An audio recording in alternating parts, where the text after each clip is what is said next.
কলিনের সাথেও করলাম। তাহলে প্রায় 7 মাস হয়ে গেল তুমি হাঁটতে পারছো না। আমি তৈরি। তাহলে দেখা যাক। আমাকে জীবন আর একটা দারুণ সুযোগ দিল। তারপরে আমরা সাহায্য করলাম ডেভিড, অ্যাড্রিয়ান, লিন্ডা আর খারিদকে।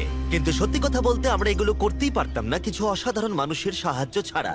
আমরা মানুষের অঙ্গ রিপ্লেস করি। কেউ যদি এরকম প্রস্থেটিক লেগ নিতে চায় তাহলে কিরকম খরচা পড়তে পারে? জায়গার উপর ডিপেন্ড করছে, 5,000 থেকে 50,000। শুনতে অবাক লাগলেও এই ভিডিওতে বেশিরভাগ মানুষই ইন্স্যুরেন্স অ্যাফোর্ড করতে পারে না বা তাদের আর্থিক ক্ষমতাও সেভাবে নেই। তার মানে আমরা যদি এগিয়ে না আসতাম তাহলে ওরা কোনোদিনই হাঁটতে পারতো না। আর ইন্স্যুরেন্স কভার করতে না পারলে কি হবে? তুমি আরো ফান্ড রেজ করো আর প্রার্থনা করো যে তোমার মতোই যেন কেউ আসে। এটা আমার কিনতে 10 বছর সময় লাগবে। দাঁড়াও, এটা নিজের টাকায় কিনতে তোমার 10 বছর সময় লাগবে? হ্যাঁ।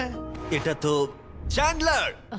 এটা শুনে আমার খুবই খারাপ লাগলো, তাই আমরা তোমাকে $10,000 দিতে চাই। না,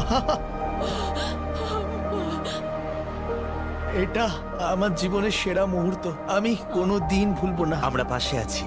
তুমি এখানে এসেছিলে একটা পা নিয়ে আর বাড়ি যাচ্ছ 2টো পা আর $10,000 নিয়ে। আমার জীবনের সেরা দিন। ও ভাই, এটা তো দারুণ লাগছে। এটা একদম আসলের মতো লাগছে, যেন ও। শরীরের অংশ। তুমি আবার হাঁটতে পারবে, এর জন্য কোনো টাকা খরচও হলো না। এটা আমার জীবন চেঞ্জ করে দিল। তোমার কাছে আমি ঋণী হয়ে থাকবো। আর এটা করতে গিয়ে আমরা শিখলাম যে হাঁটার ক্ষমতা হারিয়ে ফেলার অর্থ হলো জীবনের সবচেয়ে মৌলিক কাজগুলো করার ক্ষমতা হারিয়ে ফেলা।